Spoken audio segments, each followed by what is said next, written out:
At samantala, pinaalalahanan ni Pangulong Ferdinand R. Marcos Jr. ang militar na patuloy na tumindig sa katotohanan.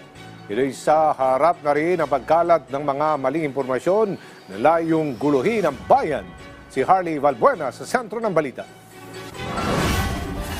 Be the carriers of clarity in a time of confusion, the guardians of solidarity in time of noise and polarization. Huwag tayong magpapadala sa ingay ng kasinungalingan.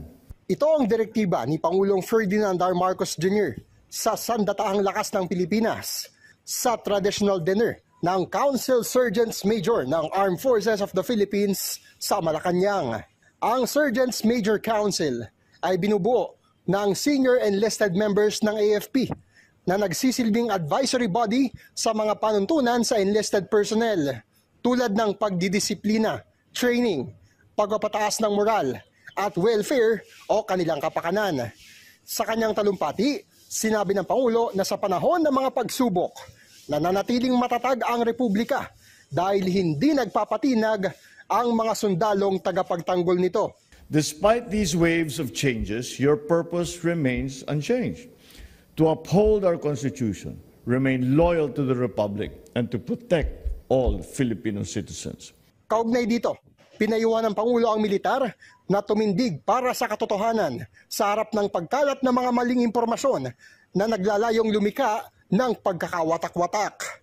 Ang konseho naman ng AFP Sergeants Major, pinagtibay ang katapatan sa Commander-in-Chief at tiniyak na mananatili silang apolitical o hindi nakikialam sa politika. We reaffirm our pledge of unwavering allegiance to the flag, to the Constitution, and to the duly constituted authority, and that is you as our Commander-in-Chief, sir. Pinasalamatan din ito ang Pangulo dahil sa pagtataas sa 350 pesos sa daily subsistence allowance ng militar na ayon naman sa Commander-in-Chief ay nararapat lamang.